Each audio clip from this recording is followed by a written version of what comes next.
Hi, everyone. Welcome to the show. I'm Dr. Nicole, and today we're going to talk about school food and what we need to know to improve it in our kids' schools. You know, food's so important, not just for physical growth, but for brain development, for learning, for behavioral regulation. And as a parent myself, I have had my children eat breakfast at home and bring their lunch and snacks to school the vast majority of the time because of the quality of food served in their school cafeteria is just not what I want it to be.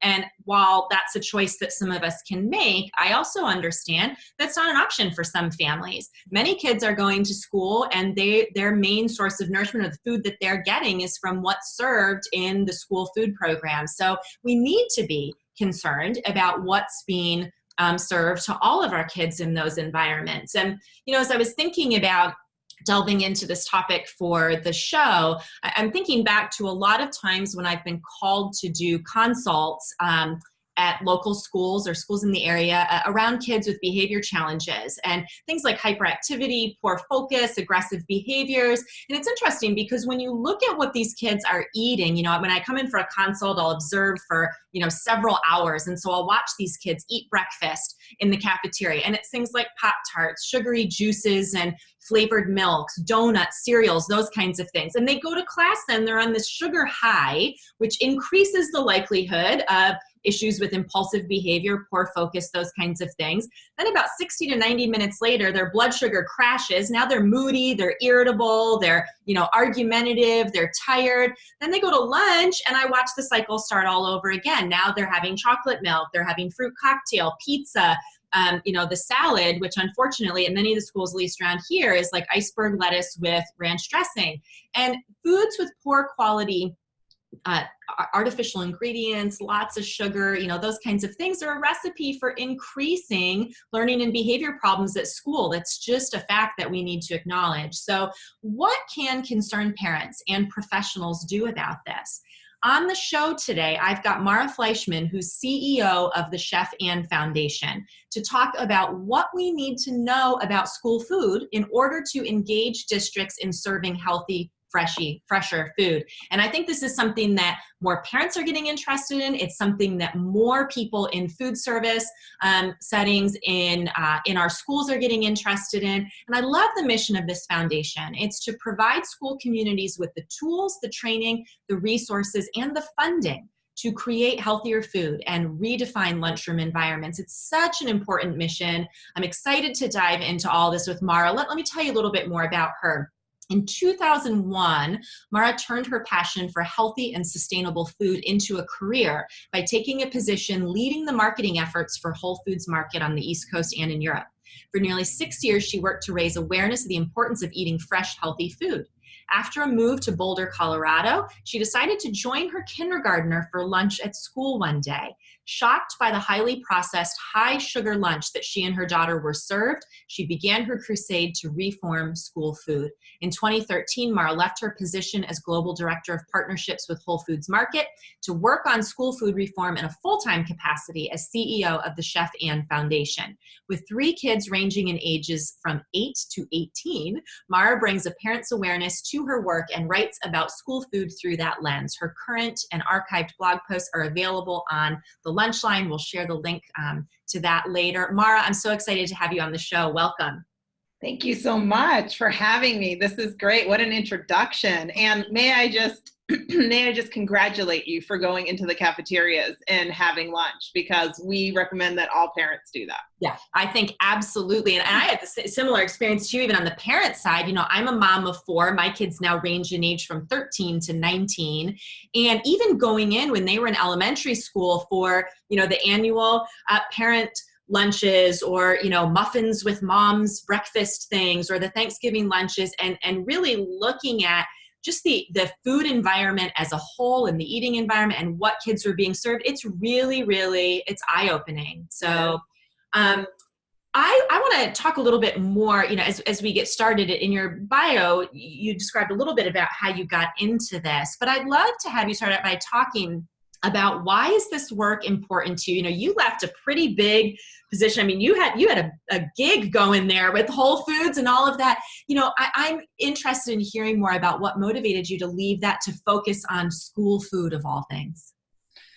Yeah, I really love my job at Whole Foods and the work that I did there. We definitely felt like we were part of a renegade crew trying to change food systems. Particularly when I started in 2000.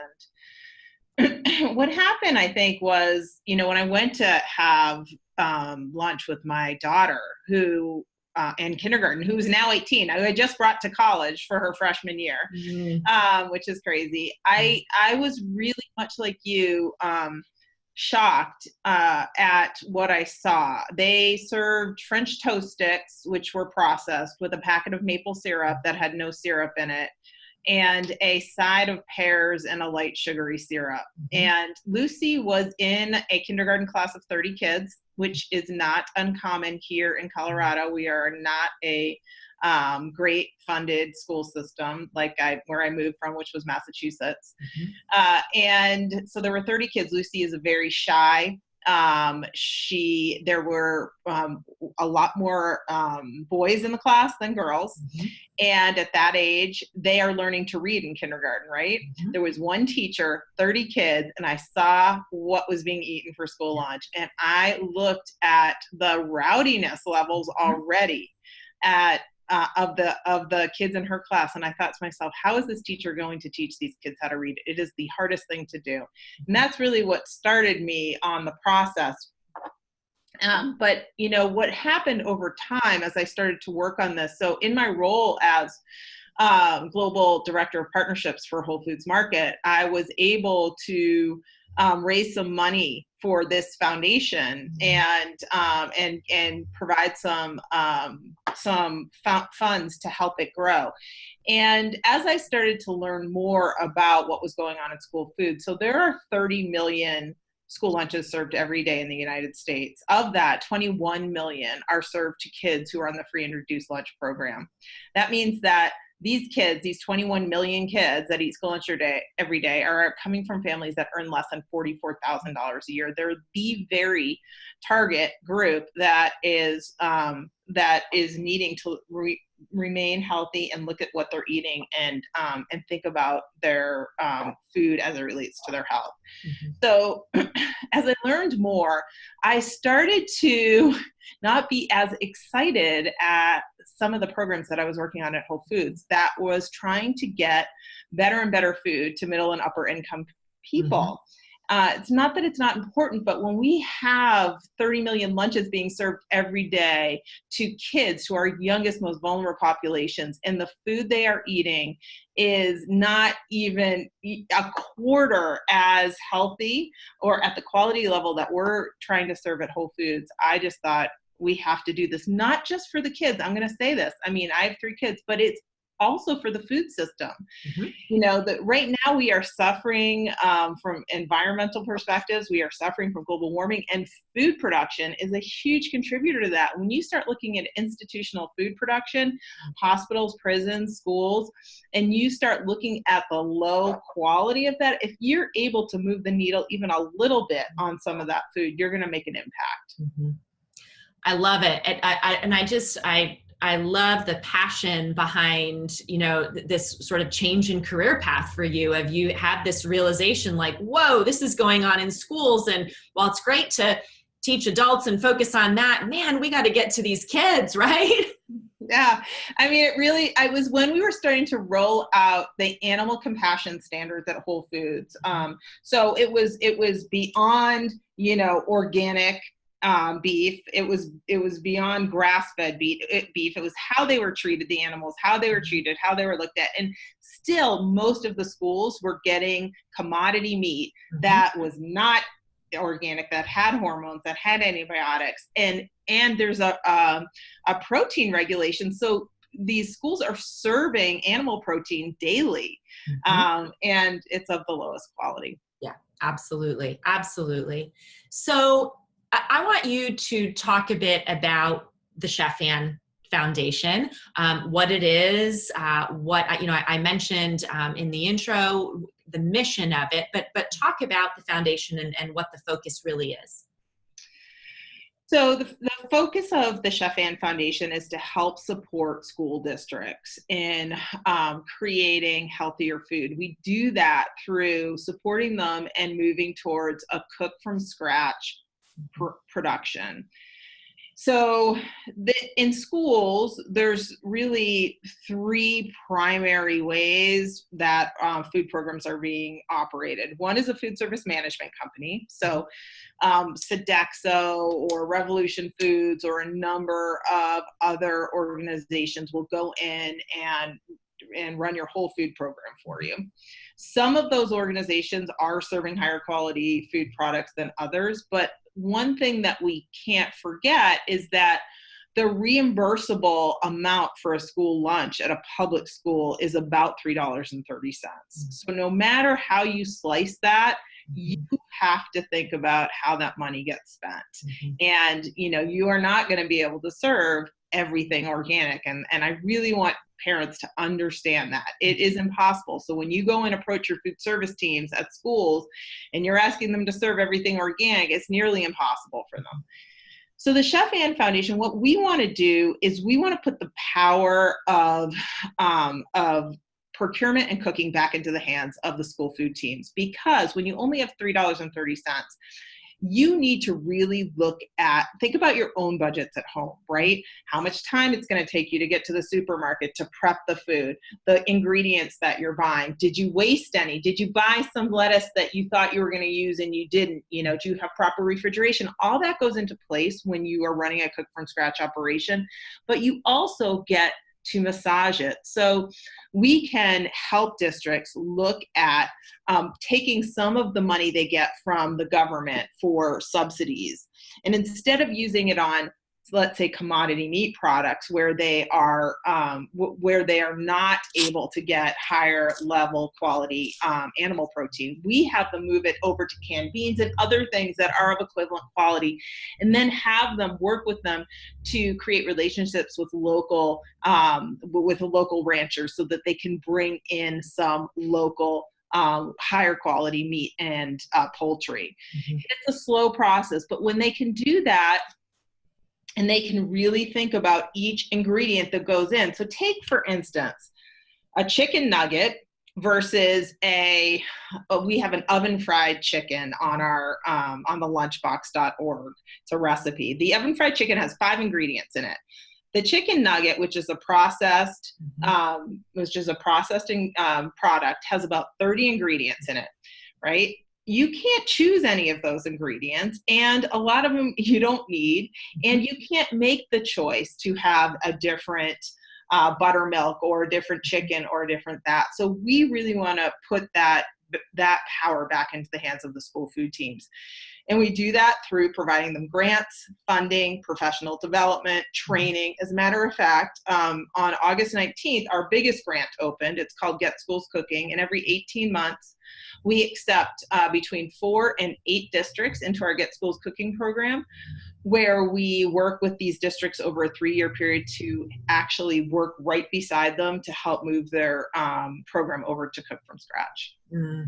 I love it. It's like, what school food used to be way back, when the lunch ladies actually were cooking things before it all went to canned, overly processed stuff.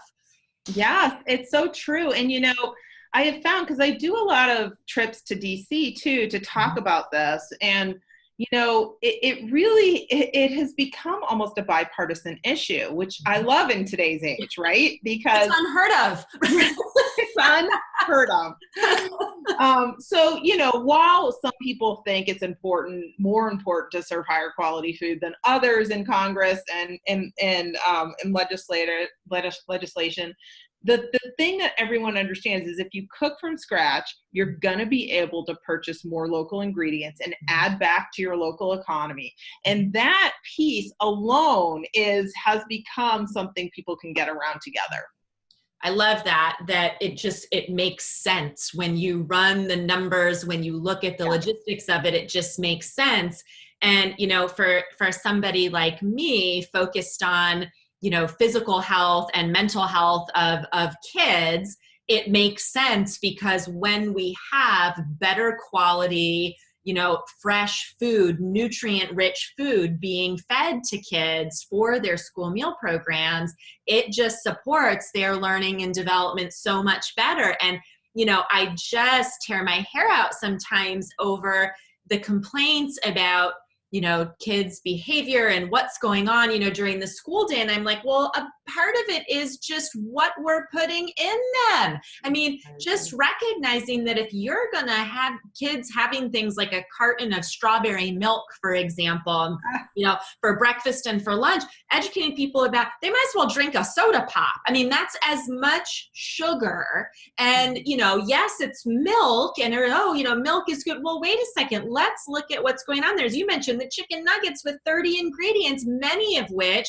when we look at the research, are linked to these developmental issues, behavior challenges, issues in kids, not to mention the number of kids who have things like food allergies, sensitivities, all of that. And to your point that the scratch cooking, doing those things allows for modifications and things that can better meet the needs of kids with those issues than the processed stuff that they're serving. So really just all the way around, it just makes a lot more sense, doesn't it?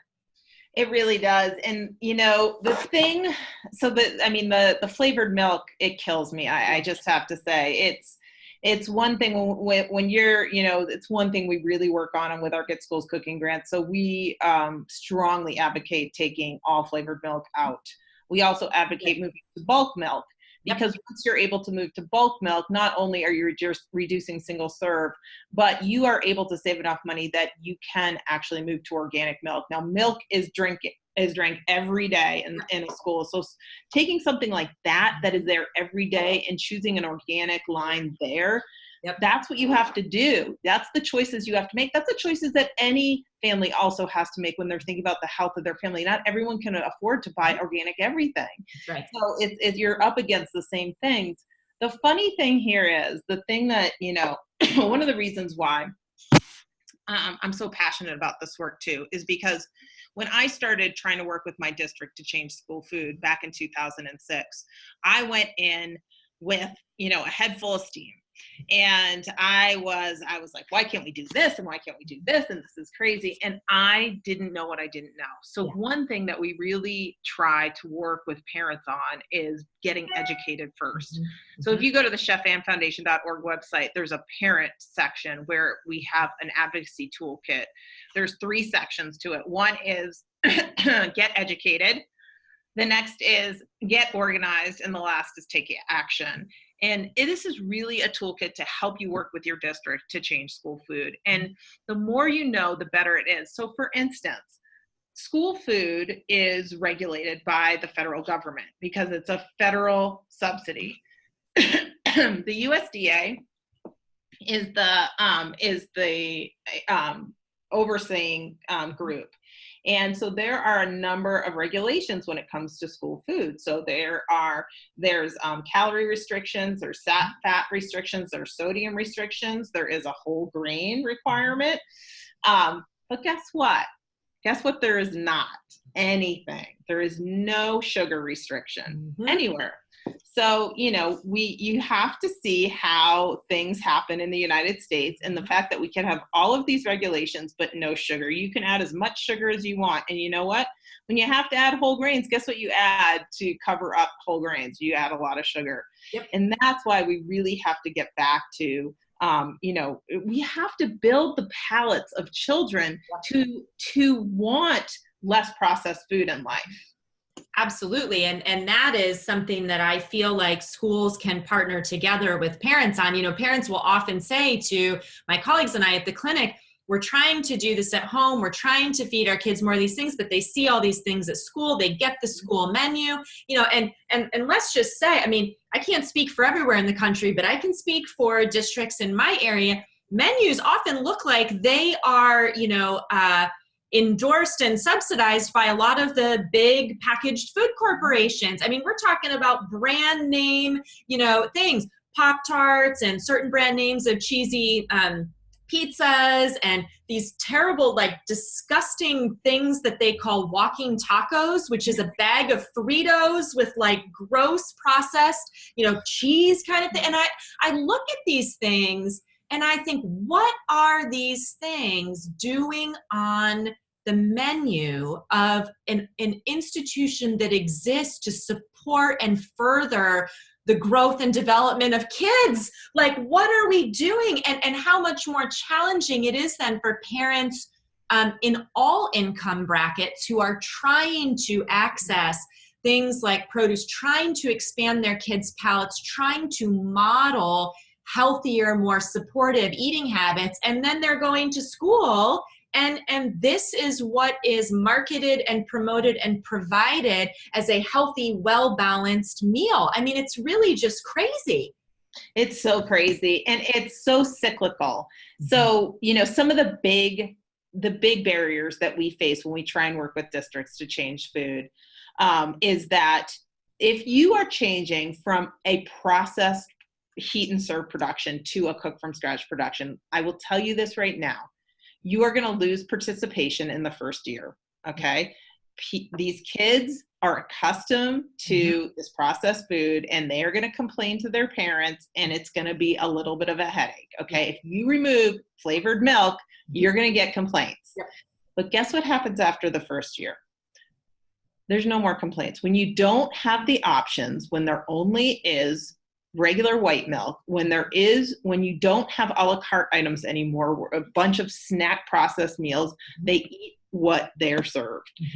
And you have to push past that. You can't expect a child who's been served Doritos to all of a sudden choose broccoli, right.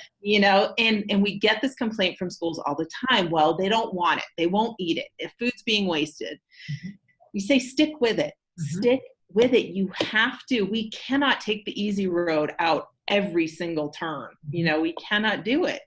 Yeah. In every single district, the participation comes back. It always does, but you have to stick with it. Well, that's such valuable information. And you guys have been doing this long enough to really see those trends and those patterns. It's the same thing we tell individual families, right?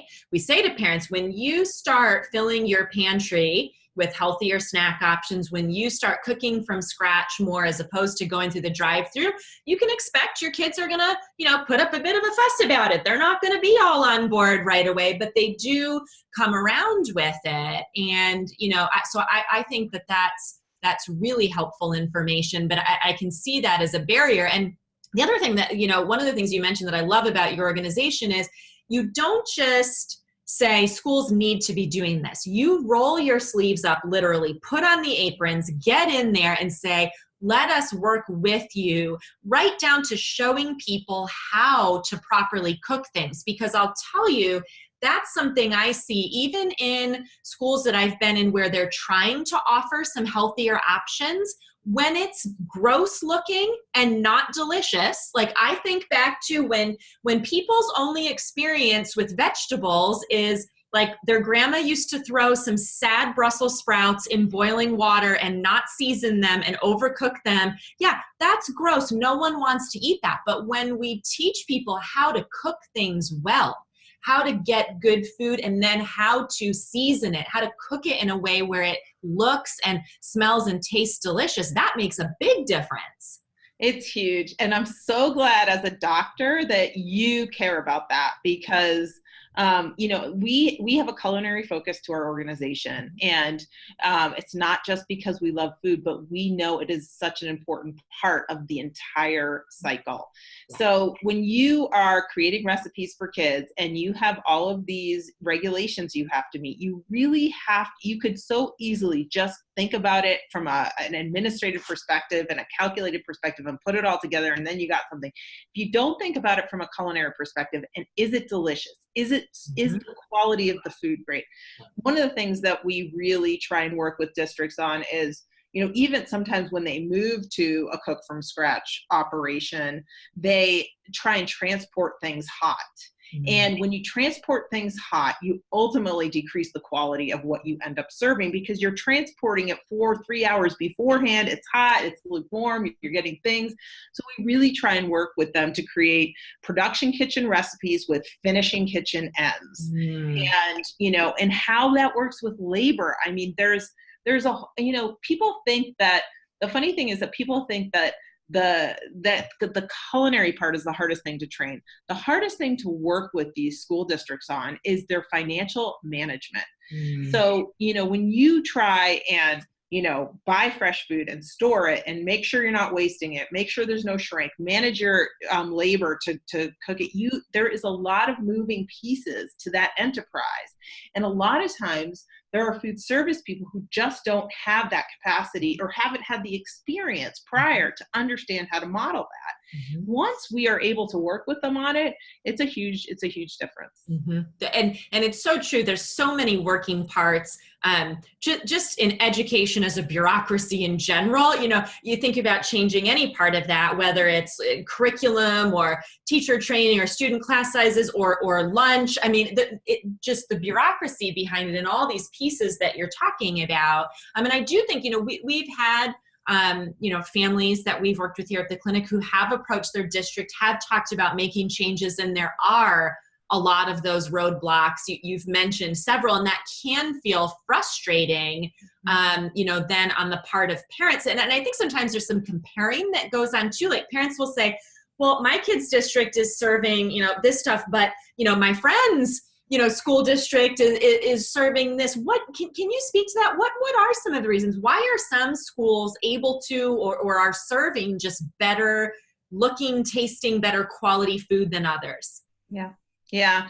So there is a lot of norms that people believe in. So salad bars, for instance. Salad bars, we grant out salad bars. We've granted out almost 6,000 salad bars to date to schools across the country in every state.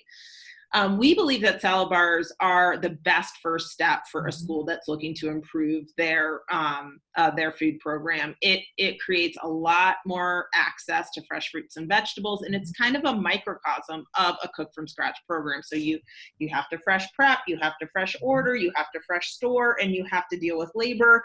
And so that once you're able to do that, it's just this gateway to a better program.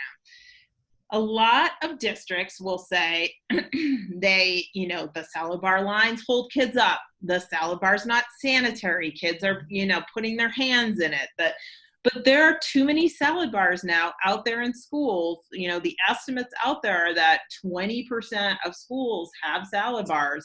There are too many examples to ignore. You can't. We're reaching a tipping point, and I think it's really exciting for parents. So that, the reason why things are different is usually because there is a food service person that has a predisposed kind of point of view about something, and it just takes them either being removed from their position, sometimes that is the only way things change, or actually kind of seeing things. We really try and be the partner to the food service people because we know what they're up against. They're getting complaints from parents. They're getting heat from their superintendent. They feel like they're trying to do a good job by feeding these kids every day, and yet they feel like there's no one who's grateful for it. So we try and make them the heroes and help them lead the change in their district. I love that because it's so true. They're up against a lot. And depending on the district, you may get parents complaining about why you're not serving their kids' favorite boxed pizza, why you aren't offering that every day, and it can be tough. It can feel, I'm sure, to a lot of them like it's a no-win situation, right? If I try to make something healthy, then I get complaints over here. If I do, and so I love your approach of really partnering with that because that really was the origin of this organization, right? Was Chef Ann being in it, like understanding what the components of this are. And when you come from the inside with anything, I think you see that and can approach that in a much different way. Yeah, it's very true. And and it's also true for parents to understand that no matter what a food service person does, they are going to get blamed one way or the other. Right. Whether you leave the strawberry milk in and you get blamed by the parents who don't want the sugar, you take the strawberry milk out and you get blamed by the parents who want their kids to have the protein from the strawberry milk. Mm-hmm. One way or the other, they're going to get blamed. So even knowing that when you go in to talk to them, and that's part of that parent advocacy toolkit, we really walk you through the process of thinking about what you want to ask your district for, setting up the right structure to do so, a lot of tools, and really getting educated about what is possible. But it is possible. And right now the Chef Am Foundation, so we're celebrating our 10-year anniversary. Can't even believe it. We've always thought of ourselves as this, tiny little organization that could. And, now we're pretty much the biggest national organization supporting Cook from Scratch in schools.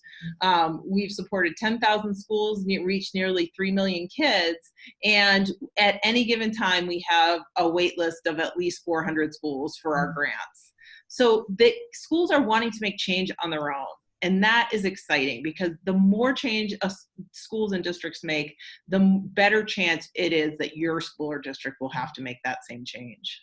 I love that. Those are really, wow, what astounding statistics for just 10 years. And it shows that the timing is right. People are interested in this. And, I think, I love that you offer the parent advocacy toolkits, because certainly going in and having a structured understanding and way of talking about it is very helpful. I also think it's probably very valuable for all of us as parents to make our desires around this known to our districts, because that helps them see that this is something important to the families in the district, right?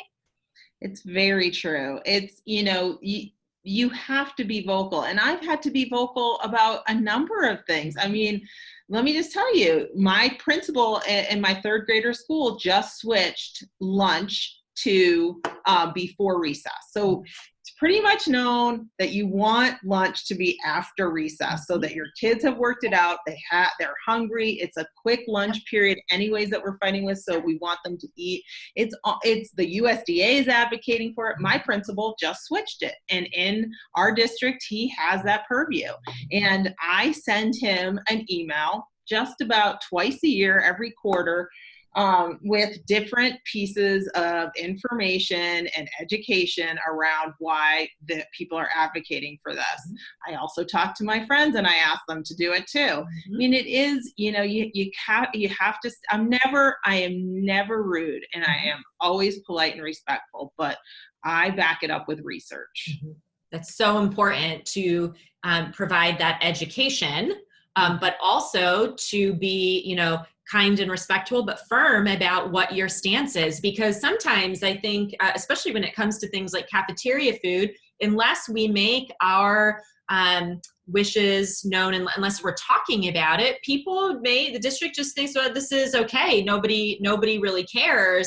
And yet I know from working with so many families that people do care. I think we're just not speaking up about it. It's very true. And I do think you have to find people like you and me in your district, because, I've certainly been on the PTA boards. I've done projects for schools that, I put in gardens and stuff like that. But if you listen in, you hear what they're most concerned about is academics. Yeah. That's what you hear over and over. And I think continuing to help people understand the connection between foundational nutrition and achievement is really important. So important. And that's really, so much of what this show is about is connecting the dots of those pieces. They are not separate things. Our educational institutions, if they're going to be focused on academic growth and benchmarks and furthering child development and learning, then they also have to be about things like giving kids quality food and giving them enough recess time to move their bodies and giving them playtime because it's developmentally appropriate. We can't separate out academics from the rest of this. And food is just such a critical thing. And I see it so often in practice where, while food may not be, the cause of a child's developmental or mental health issues, man, does it make a big difference in whether their symptoms are more manageable and they're able to learn and grow in a better way versus not. And so that's why I'm so passionate about this connection and about what organizations like yours are doing. You mentioned having an advocacy toolkit. I want to just spend a moment here at the end, making sure that people know where to go. You have a couple of different URLs and sites, and we'll include all of those in the show notes so people can access them. But where can people find you and these different initiatives? Yeah, so if you go to the chefandfoundation.org, and there's a parent section on the menu, that's where you can find the advocacy toolkit.